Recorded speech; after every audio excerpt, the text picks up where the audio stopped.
الحمد لله الحمد لله وكفى والصلاة والسلام على خاتم الأنبياء سيدنا وحبيبنا محمد المصطفى وعلى آله المجتبى.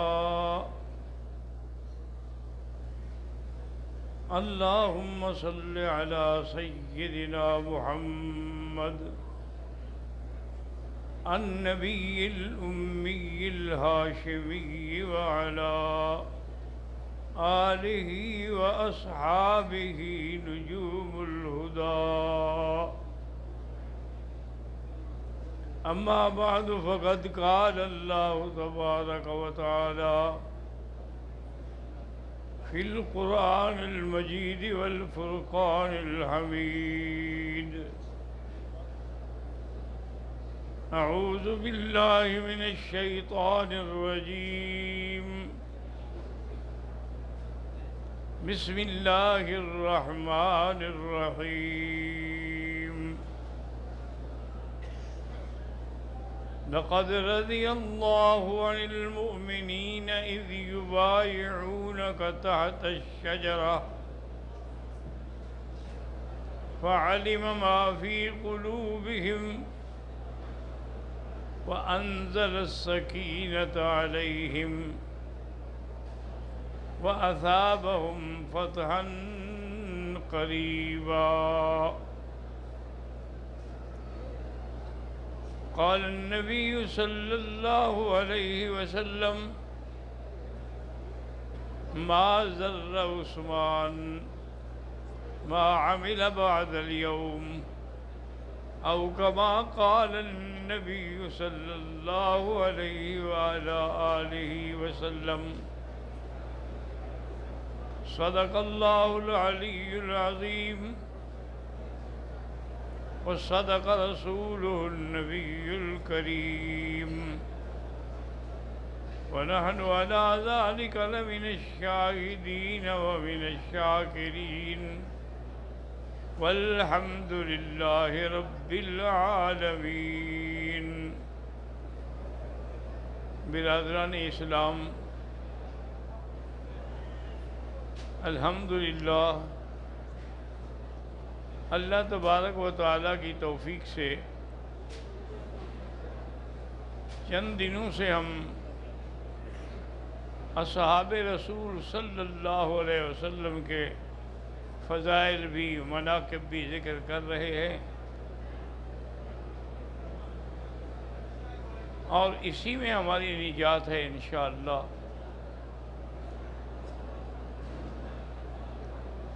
تو آج جس موضوع پر ہم نے بات کرنی ہے وہ ہے ایمان سیدنا عثمان رضی اللہ عنہ۔ جس دن میرے آقا نے سرکار دو عالم نے اعلان نبوت فرمایا، اس دنوں میں حضرت عثمان کسی باہر کے ملک میں تجارت کے لیے گئے ہوئے تھے، یعنی مکہ مکرمہ میں موجود نہیں تھے۔ تو حضرت عثمان فرماتے ہیں کہ میں رات کو سویا ہوا تھا کہ میں نے خواب میں دیکھا کہ کوئی کہتا ہے کہ یا عثمان یا عثمان لکل جمال ولک الشان۔ تو میں حیران ہو گیا ابھی ان اشعار کا کیا مطلب ہے۔ بہرحال وہ کہتا ہے کہ میں نے خواب تھا، خواب سمجھ کے چھوڑ دیا، کیونکہ یاد رکھیں کہ خواب جو ہے نا، اس کے بارے میں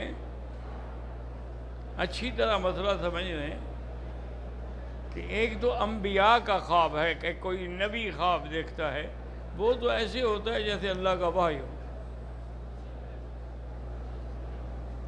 اور ایک یہ ہے کہ صالح آدمی ہے، اس نے خواب دیکھا ہے اور رات کے بھی آخری حصے میں اس نے اس خواب کو دیکھا ہے، اور بات بھی مبارک ہے، تو ایسے خواب کو سچا سمجھیں اور اس کو ظاہر کرنے میں بھی کوئی حرج نہیں۔ اور بعض اوقات یہ ہوتا ہے کہ آدمی کو ڈرانے قسم کے خواب آتے ہیں، تو یہ شیطان کی طرف سے ہوتے ہیں۔ حضور نے فرمایا کہ اگر ایسا کوئی خواب آئے تو 3 دفعہ لا حول ولا قوت الا باللہ العلی العظیم پڑھ کے بائیں طرف تھوک دے، اور کسی کو بتائیں نہیں، تو انشاءاللہ کچھ بھی نہیں ہوگا، کوئی نقصان نہیں ہوگا۔ حضرت عثمان رضی اللہ تعالی عنہ اپنے سفر سے واپس تشریف لے آئے اور مکہ مکرمہ میں پہنچے، تو ان کی ملاقات اتفاق سے سب سے پہلے سیدنا ابی بکر رضی اللہ تعالی عنہ سے ہوئی۔ سیدنا ابو بکر نے ان کو دعوت دی اسلام کی کہ عثمان تم اسلام قبول کر لو، یہ ایک سچا دین ہے، سچا نبی ہے، سچی بات ہے۔ ابھی یہ باتیں کر رہے تھے کہ حضور بھی تشریف لے آئے۔ حضور پاک نے بھی حضرت عثمان کو دعوت اسلام دی، تو حضرت عثمان کہتے ہیں کہ جب حضور نے مجھے دعوت دی تو وہ بات بالکل میرے دل میں اتر گئی، تو میں نے فوراً کہا کہ مجھے کلمہ پڑھائیں۔ حضور صلی اللہ علیہ وسلم نے مجھے کلمہ پڑھا دیا، اور اسلام لانے کے بعد حضرت عثمان کو بھی بڑی سختیاں برداشت کرنی پڑی۔ آپ کے چچا تھے حکم ابن العاص، وہ دھوپ میں ان کو باندھ کے ڈال دیتے تھے، نہ پانی دیتے تھے نہ کھانا دیتے تھے۔ حضرت عثمان وہیں تڑپتے رہتے تھے، اور کہیں کبھی کبھی ان کو چٹائی میں یوں گول لپیٹ کے باندھ کے دھواں دیتے تھے، نعوذ باللہ، جیسے سانس رک جاتی تھی۔ یہ ساری تکلیفیں برداشت ہوتی رہیں۔ انہی دنوں میں حضور صلی اللہ علیہ وسلم بھی اپنی بیٹی کے نکاح کے لیے سوچ رہے تھے، بی بی رقیہ کے لیے، تو خیال آیا کہ کیوں نہ عثمان سے نکاح کر دیا جائے۔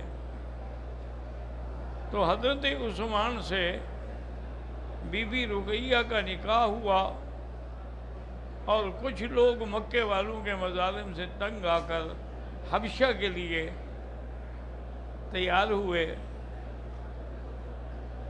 تو حضرت عثمان بھی اپنی بیوی کو لے کر 12 آدمی تھے کل ہجرت کرنے والے۔ حبشہ کا بادشاہ عیسائی تھا، لیکن تھا انصاف والا، ظلم نہیں کرتا تھا کسی پہ۔ یہ 12 آدمیوں کا قافلہ روانہ ہوا۔ حضور پاک نے فرمایا کہ دیکھو، یا تو حضرت لوط علیہ السلام اپنے اہل کے ساتھ ہجرت کی تھی، یا آج عثمان اپنی بیوی کے ساتھ ہجرت کر رہا ہے۔ وہاں تشریف لے گئے، کافی بڑے آرام سے سکون سے حبشہ میں رہے، کیونکہ وہ بادشاہ کسی کو چھیڑتا نہیں تھا اور کسی پہ ظلم بھی نہیں کرتا تھا۔ اسی اثناء میں کسی نے آ کے خبر اڑائی کہ مکے کے حالات بدل گئے ہیں، مشرکین مکہ مسلمان ہو گئے ہیں۔ اصل وہ یہ تھا کہ حضور پاک سورۃ نجم پڑھ رہے تھے، تو جب سجدہ آیا تو مشرکین بھی سجدے میں گر گئے۔ لوگوں نے سمجھا کہ مسلمان ہو گئے ہیں، حالانکہ وہ مسلمان نہیں ہوئے تھے۔ وہ کہتے ہیں ہم واپس مکے کے لیے چل پڑے، جب مکے میں پہنچے تو پتہ لگا کہ کوئی مسلمان نہیں ہوا، بلکہ ان لوگوں نے تو ہم پر مظالم کی اور انتہا کر دی۔ پھر دوبارہ قافلہ تیار ہوا حبشے کے لیے 100 آدمی کا، تو اس میں بھی حضرت عثمان اپنی بیوی کے ساتھ وہ بھی روانہ ہو گئے۔ اسی لیے علماء کرام نے لکھا ہے کہ یہ لقب حضرت عثمان کے لیے ہے کہ ذوالہجرتین، کہ آپ نے 2 ہجرتیں کی، ایک پہلے حبشے کی طرف کی، پھر دوبارہ حبشے کی طرف کی، اور بعض کہتے ہیں کہ ایک ہجرت حبشے کی طرف کی اور ایک مدینہ شریف کی طرف کی، تو بہرحال ذوالہجرتین کا لقب بھی آپ کو ملا ہے، اور اسی طرح ذوالبشارتین کا لقب بھی آپ کو ملا کہ حضور صلی اللہ علیہ وسلم کے زمانے میں بیر رما جو تھا بالکل حرم شریف جہاں اب حرم ہے نا، بالکل اسی کے قریب تھا، ایک یہودی اس کا مالک تھا۔ یہودی بدبخت جو ہے وہ مسلمانوں کو پانی نہیں دیتا تھا، پیسے لیتا تھا۔ اب غریب مسلمان کہاں سے پانی پینے کے پانی کے بھی پیسے دیں، بڑے پریشان تھے۔ حضور نے فرمایا کہ کوئی ہے جو اس سے یہ کنواں خرید کر کے مسلمانوں کے لیے وقف کر دے، میں اس کو جنت کی بشارت دیتا ہوں۔ حضرت عثمان رضی اللہ تعالی عنہ گئے اور اس یہودی سے بات کی، اور 20,000 درہم میں وہ کنواں خریدا، خرید کر کے کاغذات لکھوا کے وہ کاغذات لے کے حضور کی خدمت میں آئے کہ یا رسول اللہ صلی اللہ علیہ وسلم، الحمدللہ میں نے 20,000 درہم میں یہ بیر رما خریدا ہے اور میں وقف کرتا ہوں مدینے کے مسلمانوں پر۔ حضور نے فرمایا بشرہ بالجنہ، اللہ تمہیں جنت نصیب کریں گے، تو میں مبارکباد دیتا ہوں، بشارت دیتا ہوں۔ تو یہ بشارت جو ہے یہ بھی آپ کو ملی جنت کے لیے۔ اسی اثنا میں جیسے جیسے اسلام بڑھتا گیا تو مسجد نبوی جو ہے نا وہ تنگ پڑ گئی۔ حضور نے فرمایا کہ مسجد نبوی کے ساتھ جو زمین ہے، اگر کوئی اہل خیر خرید کر کے دے دے تو اس کو جنت کی میں بشارت دیتا ہوں۔ حضرت عثمان رضی اللہ تعالیٰ عنہ نے جا کے وہ زمین کا ٹکڑا جو تھا بالکل ملحق 10,000 درہم میں خریدا، اور کاغذات لے کے حضور کی خدمت میں پیش کیے کہ جی میں نے مسجد پہ وقف کی ہے۔ تو آپ نے فرمایا لقب جنہ، میں تمہیں بشارت دیتا ہوں جنت کی۔ تو آپ جیسے ذوالہجرتین تھے، اسی طرح ذوالبشارتین بھی تھے کہ آپ کو بشارتیں بھی 2 دفعہ ملی۔ اللہ کی شان یہ ہے کہ جب جنگ بدر ہو رہی تھی اس میں حضرت عثمان شریک نہیں ہوئے، کیونکہ آپ کی بیوی جو تھی بی بی رقیہ، اس کو چیچک نے پکڑ لیا تھا۔ تو حضور نے فرمایا کہ تم ایسا کرو کہ تم اپنی بیوی کی رقیہ کی خدمت کے لیے رہ جاؤ، لیکن میں تمہیں بدر کا جو بھی حصہ ہوگا تمہیں بھی دوں گا۔ تو حضرت عثمان نہ گئے۔ اتفاق ہے کہ جب فتح بھی ہو گئی، واپس آئے، جس دن حضور واپس آئے اسی دن بی رقیہ بھی فوت ہو گئی۔ لیکن حضور صلی اللہ علیہ وسلم نے جو ایک بدری صحابی کو حصہ ملا تھا، اتنا حصہ آپ نے حضرت عثمان کو بھی دے دیا۔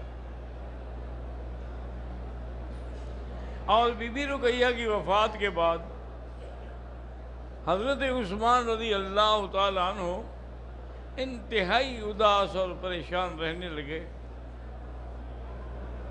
حضور پاک سمجھ گئے کہ چونکہ اب اس کی بیوی فوت ہو گئی ہے تو سب سے بڑا ساتھی تو بیوی ہوتا ہے، اگر وہ صالحہ ہو، اللہ سے ڈرنے والی ہو، تو اس سے اچھا دوست کون ہو سکتا ہے۔ تو حضور صلی اللہ علیہ وسلم نے اپنی دوسری بیٹی ام کلثوم کا نکاح بھی کر دیا حضرت عثمان کے ساتھ۔ اس لیے آپ کا لقب بنا ذو النورین، کہ ایک نبی کی 2 لڑکیاں ایک گھر میں جائیں، یہ صرف حضرت عثمان کے حق میں ہے، اور کسی نبی کے زمانے میں ایسا نہیں ہوا۔ تو اس لیے آپ ذوالہجرتین بھی بنے، اور اسی طریقے سے آپ جو ہے ذو النورین بھی کہلائے۔ حضور صلی اللہ علیہ وسلم نے ایک دن صحابہ نے کہا حضور آپ نے دوسری لڑکی بھی حضرت عثمان کو دی ہے، اگر آپ کی تیسری ہوتی، فرمایا میری 40 لڑکیاں ہوتی پھر بھی میں عثمان کو دیتا۔ اتنے عثمان پہ خوش تھے رضی اللہ تعالیٰ عنہ وارضاہ۔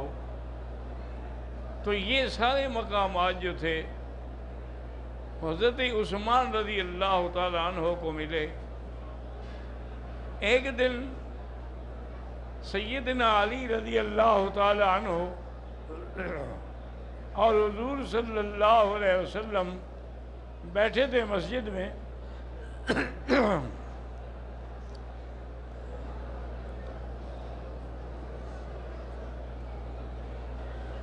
اور بات ہو رہی تھی سیدہ فاطمہ کے نکاح کی۔ سید فاطمہ الزہرا کے لیے بڑے بڑے صحابہ نے رشتے مانگے، لیکن کسی کو بھی حضور نے اقرار نہیں کیا۔ پھر اللہ کے حکم کے مطابق حضور نے حضرت علی کو بی بی فاطمہ کا رشتہ دیا، اور ساتھ یہ بھی فرمایا کہ میری لڑکیوں کے رشتے ہوں یا میرے بیویوں کے رشتے ہوں، اللہ کے حکم کے بغیر ہم نہیں کرتے۔ حضرت نے پوچھا حضور صلی اللہ علیہ وسلم نے حضرت علی سے کہ تمہارے پاس کچھ پیسے ہیں مہر وغیرہ دینے کے لیے؟ انہوں نے کہا حضور ایک میرے پاس اونٹ ہے اور ایک زرہ ہے پہننے کی جنگ میں۔ فرمایا اچھا ایسا کرو کہ اونٹ تو تم رہنے دو اپنے لیے، اور زرہ جو ہے وہ بیچ دو، اس کے جو پیسے ملیں وہ بی بی فاطمہ کو مہر میں دے دو۔ حضرت عثمان زرہ لے کے بیچنے کے لیے چلے، حضرت علی چلے تو حضرت عثمان بھی پیچھے پیچھے چل پڑے۔ وہ جب منڈی میں گئے تو انہوں نے اعلان کیا ابھی یہ زرہ ہے اور میں یہ 480 درہم میں بیچوں گا۔ حضرت عثمان نے پیچھے سے آپ کے کندھے پہ ہاتھ رکھا اور کہا علی میں نے خریدی، یہ لو 480 درہم۔ تو 480 درہم دے کر وہ زرہ جو تھی حضرت عثمان نے خرید لی، اور جب جانے لگے تو پھر حضرت عثمان نے دوبارہ بلایا، کہا کہ علی بات سنو، وہ پیسے میں نے دیے تھے آپ کو، زرہ میں نے خریدی تھی، اب یہ زرہ میری طرف سے تمہاری شادی کا ہدیہ ہے۔ تو حضرت علی رضی اللہ تعالیٰ عنہ بڑے خوش ہوئے اور آ کے حضور کو بتایا، حضور بھی بڑے خوش ہوئے کہ اس نے یعنی 480 درہم بھی دے دیے اور زرہ بھی واپس کر دیا، اور بڑے طریقے سے کہ ورنہ حضرت علی نہیں لیں گے، کہ حضرت علی بھی تو بڑے خوددار آدمی تھے، کیسے سائل بنیں گے۔ تو یہ سارے مقامات جو ہیں اللہ تبارک و تعالیٰ نے حضرت عثمان کو نصیب فرمائے تھے۔ اسی طرح سے جب حضور واپس آئے اور تبوک کے لیے آپ نے چڑھائی کا ارادہ کیا، کیونکہ آپ کو خبر ملی تھی کہ بادشاہ روم نے 1,00,000 فوج جمع کر لی ہے اور اس کا ارادہ ہے مدینہ منورہ پہ حملہ کرنے کا۔ حضور نے صحابہ کو بلایا کہ اکٹھے ہو جاؤ اور تیار ہو جاؤ، کوئی مدینے پہ حملہ کرے ہم یہ برداشت نہیں کر سکتے، ہم باہر جا کے اس کو کیوں نہ روکیں۔ یعنی جب لڑائی بھی ہو تو مدینے میں تو نہ ہو، مدینے پاک سے باہر ہو۔ اب حضور پاک نے چندے کے لیے کہا، اسی لیے اس جنگ کو جیش الاسرا کہتے ہیں، بھی تنگ دستی والا لشکر، کہ کچھ بھی نہیں تھا صحابہ کے پاس، فصل بھی نہیں تھے، کھجوریں بھی نہیں تھیں۔ اب حضور نے چندے کا حکم دیا تو یہ وہی موقع ہے جب حضرت عمر نے اپنا آدھا مال لا کے حضور کے قدموں میں رکھ دیا۔ حضور نے پوچھا عمر کیا لائے ہو؟ انہوں نے کہا حضور میرے پاس جو کچھ بھی تھا میں نے تقسیم کر دیا، آدھا آپ کے لیے لے آیا ہوں اور آدھا میں نے اپنے گھر کے لیے رکھا ہے۔ آپ نے حضرت ابو بکر سے پوچھا کہ ابو بکر تم کیا لائے ہو؟ انہوں نے کہا ترکت اسم اللہ و رسولہ، میں نے اللہ کے رسول کا نام گھر میں چھوڑا ہے، باقی سب کچھ لے آیا ہوں، اب میرے گھر میں کچھ بھی نہیں ہے۔ حضور بڑے خوش ہوئے۔ حضور نے فرمایا اچھا عثمان تم کیا دیتے ہو اس جنگ کے لیے؟ اس نے کہا یا رسول اللہ میں 100 اونٹ جو ہے یعنی بما ساز و سامان کے دوں گا۔ اور میں نہیں اور بڑھاؤ۔ کہا اچھا حضور میں 200 اونٹ دوں گا۔ حضرت میں نے ضد اور بڑھاؤ، تمہیں اللہ نے بہت کچھ دیا ہے۔ تو حضرت عثمان نے کہا حضور میں 300 اونٹ دوں گا اور 100 گھوڑا دوں گا اور 1000 درہم جو 5.5 کلو سونا بنتا ہے وہ حضرت کی خدمت میں پیش کیا، اور وہ پیسے آگے ڈھیر کر دیے، درہم دینار جو تھے حضور پاک نے اپنے دامن میں لیے ہوئے تھے، اور ایسے خوش ہو کے ہلا بھی رہے تھے اور کہہ بھی رہے تھے کہ عثمان تمہیں مبارک ہو، ما ضر عثمان ما عمل بعد اليوم، ما ضر عثمان ما عمل بعد اليوم، عثمان کو اب کوئی عمل بھی نقصان نہیں پہنچائے گا کہ اللہ کے ہاں اس کو اتنی قبولیت حاصل ہو گئی ہے۔ تو یہ سارے فضائل جو تھے وہ سیدنا عثمان رضی اللہ تعالیٰ عنہ ارضا ہو گئے تھے۔ اور جو آیت ہم نے تلاوت کی تھی ابتدا میں جس کا ذکر آیا ہے وہ بھی حضرت عثمان کے بارے میں کہ حضور صلی اللہ علیہ وسلم جب تشریف لے آئے، اب عمرے کے ارادے سے آئے، جانور بھی ساتھ ہیں، صحابہ بھی ساتھ ہیں، احرام باندھے ہوئے ہیں، کوئی ہتھیار نہیں ہے، لیکن کافروں نے روک دیا۔ حضور پاک نے کہا چلو راستہ تھوڑا بدل لو، ہم اور راستے سے نیچے سے حرم کے قریب پہنچ جائیں۔ تو یہ مقام حدیبیہ جو ہے مکہ اور جدہ کے درمیان میں، یہ مقام حدیبیہ یہیں آ کر حضور کی اونٹنی بیٹھ گئی۔ صحابہ نے بڑا زور لگایا، ہل چلو چلو چلو، آپ نے کہا بھئی یہ نہیں چلے گی۔ حبسہا حابس الفیل، میری اونٹنی کو بھی اسی نے روکا ہے جس نے ہاتھیوں کو روکا تھا، یہ نہیں اٹھے گی۔ تو حضور بھی اتر پڑے اور وہیں بیٹھ گئے۔ جب سارا لشکر اتر گیا تو اس کے بعد سارے صحابہ جو ہیں وہ بڑے پریشان کہ نہ تو پینے کے لیے پانی ہے، نہ وضو کے لیے ہے، نہ نماز کے لیے ہے، اور اتنی جلدی کنواں بھی نہیں مارا جا سکتا، یہ پتھریلی زمینیں ہیں، کچی زمینیں تو نہیں ہے کہ جلدی 1-2 فٹ پہ پانی نکل آئے۔ حضور کے سامنے ایک اتنا بڑا پیالہ رکھا ہوا تھا، اس میں حضور نے اپنا ہاتھ ڈبویا ہوا تھا۔ جب صحابہ نے کہا، حضور نے دعا کی، تو صحابہ کہتے ہیں کہ آپ کی 5 انگلیوں سے ایسے چشمے پھوٹ پڑے، چشمے جاری ہو گئے پانی کے، اور سب نے پانی پی بھی لیا اور بھر بھی لیا، برتن بھی بھر لیے۔ تو کسی نے پوچھا کہ آپ کتنے تھے؟ انہوں نے کہا یار اگر 1,00,000 بھی ہوتے تو پانی ختم نہ ہوتا، لیکن تھے ہم 1500 صحابہ تھے، سب نے وہ پانی لے لیا۔ اور آخر میں آپ نے ایک تیر بھی دیا، آپ نے کہا یہ یہاں جو بھی کنواں ہے نا چھوٹا موٹا سا، اس میں جا کے یہ تیر لگا دو۔ وہ تیر انہوں نے جا کے گاڑ دیا تو بالکل پرزور چشمہ پھوٹ پڑا، تو وہاں سے بھی صحابہ کو پانی ملا۔ اب کافروں نے کہا جی گزارش یہ ہے کہ آپ کسی بھی حالت میں عمرہ نہیں کر سکتے۔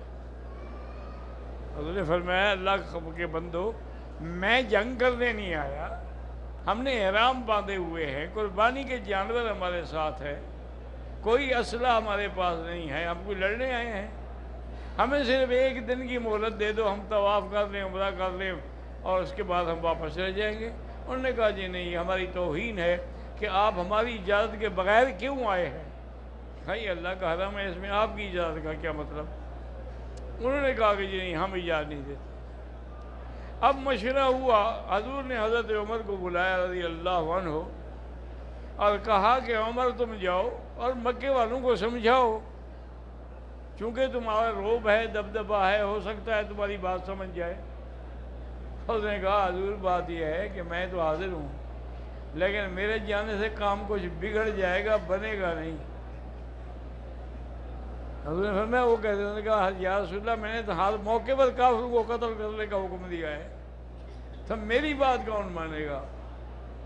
اگر آپ چاہتے ہیں کہ کوئی مسئلے کا حل نکل آئے تو پھر ایک شخص ہے حضرت عثمان، اس کو بھیجیں، اس کے ہر سردار پر احسان ہے، ہر گھر پہ احسان ہے، ہو سکتا ہے وہ اس کا ادب کریں یا حیا کر جائے۔ حضور نے حضرت عثمان کو بھیجا، حضرت عثمان اسی احرام کی حالت میں مکہ تشریف لے آئے، سارے سردار مکے کے اکٹھے ہو گئے، انہوں نے بڑا استقبال کیا، بڑی محبت کی، اور انہوں نے کہا کہ عثمان ایسا کرو تم پہلے طواف کر لو بعد میں. انہوں نے کہا میں کیسے طواف کر سکتا ہوں جب تک میرا نبی طواف نہ کرے؟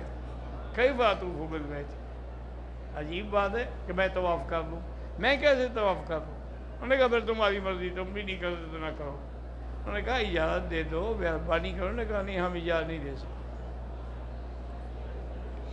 اور اسی دور میں اللہ کی شان یہ ہے کہ اسی دور میں خبر اڑا دی گئی کہ حضرت عثمان رضی اللہ تعالیٰ عنہ کو کافروں نے شہید کر دیا. جب یہ خبر اڑی تو حضور صلی اللہ علیہ وسلم جوش میں آ گئے اور آپ نے صحابہ کو بلایا اور آپ اس درخت کے نیچے بیٹھے جس کا ذکر اللہ نے قرآن میں بھی کیا کہ لقد رضی اللہ عن المؤمنین اذ یبایعونک تحت الشجرہ فعلم ما فی قلوبہم وَأَثَابَهُمْ فَتْحًا قَرِيبًا. اللہ نے قرآن نازل کر دیا اور اس درخت کا ذکر بھی قرآن میں آیا جس کے نیچے بیٹھ کے حضور نے حضرت عثمان کے لیے بیعت لی. آپ نے صحابہ کو بلایا، فرمایا بایعونی، آؤ بیعت کرو، اور بیعت بھی علی الموت کہ ہم یا شہید ہو جائیں گے یا عثمان کا بدلہ لیں گے. یہ سارا دور چل رہا تھا بیعت کا. تو حضرت عثمان کے بارے میں حضور نے فرمایا کہ میرا دل کہتا ہے کہ عثمان شہید نہیں ہوئے، زندہ ہیں، اور اگر عثمان زندہ ہوا تو اس ثواب سے وہ محروم نہ رہ جائے جس کے لیے اللہ نے قرآن نازل کیا ہے. تو آپ نے فرمایا دیکھو ھذہ یدی وھذا ید عثمان، یہ میرا ہاتھ ہے، یہ عثمان کا ہاتھ ہے، اس کی طرف سے میں بیعت کرتا ہوں. تو صحابہ کہتے ہیں ہم حیران ہو گئے کہ اپنے ہاتھ کو حضور نے عثمان کا ہاتھ قرار دیا، اس سے بڑی شان یا عظمت اور کیا ہو سکتی تھی. تو حضور صلی اللہ علیہ وسلم نے بیعت کی، لیکن کافروں نے منع کیا اور مجبور ہو کے حضور صلی اللہ علیہ وسلم نے فیصلہ کر دیا کہ بھئی اب ان کے ساتھ کوئی صلح کا مسئلہ ہو سکتا ہے تو کریں گے، زندگی رہی انشاءاللہ تو بات باقی. وآخر دعوانا الحمدللہ رب العالمین.